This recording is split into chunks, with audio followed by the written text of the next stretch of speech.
Pasca runtuhnya Suriah dan mundurnya ratusan ribu pasukan rezim Assad. Ternyata militer Rusia telah mengambil langkah cepat untuk mengamankan sistem tempur strategis yang mereka tempatkan di kawasan tersebut. Salah satunya adalah sistem pertahanan udara S-400 dan berbagai alat tempur lainnya. Di mana dalam sebuah video yang beredar luas di media sosial, warga Suriah yang saat itu sedang meminum secangkir kopi manis, tidak sengaja merekam pergerakan alat tempur Rusia yang ditarik mundur keluar dari Suriah. Tampak dalam video, adapun sistem canggih tersebut adalah dua baterai peluncur S-400 yang jika kita totalkan harga keduanya mencapai 2 triliun rupiah.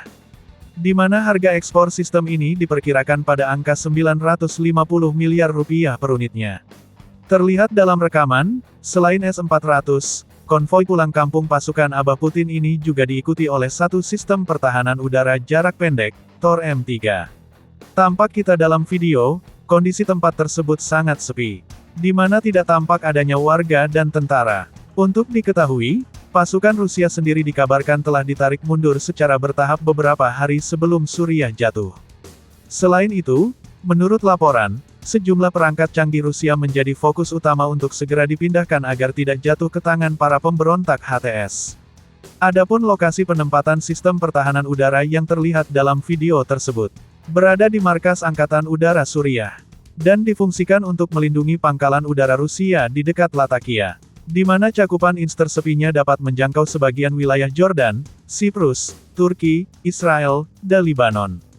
Sehingga wajar saja, pihak NATO harus putar arah jika ingin menusuk jantung pertahanan Suriah dalam melancarkan serangan ke wilayah tersebut.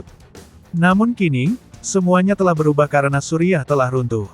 Di mana para analis militer Rusia menyebutkan bahwa akan ada gejolak politik yang sangat tinggi di Suriah melebihi Libya dan Irak.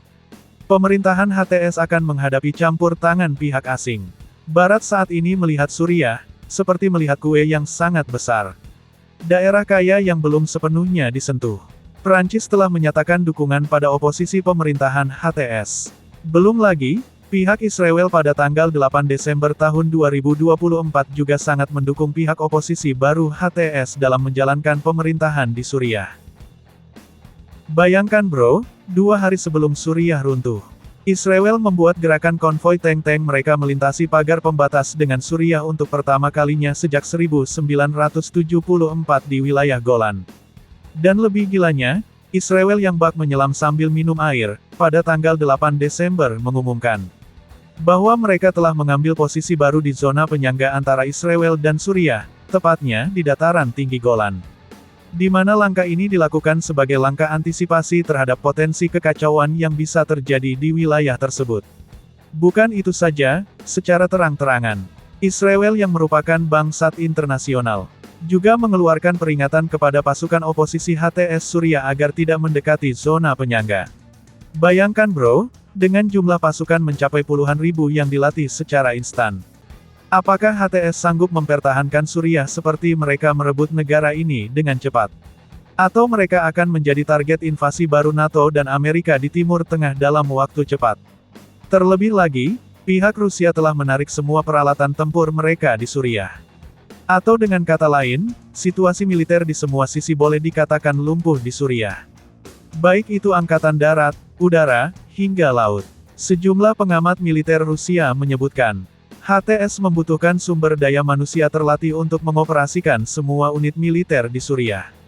Jika mereka tidak ingin tertinggal, maka mereka harus menerima kembali perwira militer Suriah untuk pulang dan membangun bersama Suriah. Terlebih lagi, HTS yang disokong oleh Barat juga dihadapkan dengan situasi melawan Israel yang dalam ancang-ancang mencaplok Golan. Dan berpotensi juga mencaplok perbatasan Suriah dengan dalih keamanan. Di mana 2 hari sebelum Suriah jatuh, IDF telah menegaskan bahwa pengerahan pasukan ke zona penyangga adalah langkah sementara. Namun, durasi keberadaan pasukan di sana akan bergantung pada perkembangan situasi di Suriah. Kami akan tetap berada di sana hingga situasi di Suriah menjadi lebih jelas, ujar pernyataan IDF.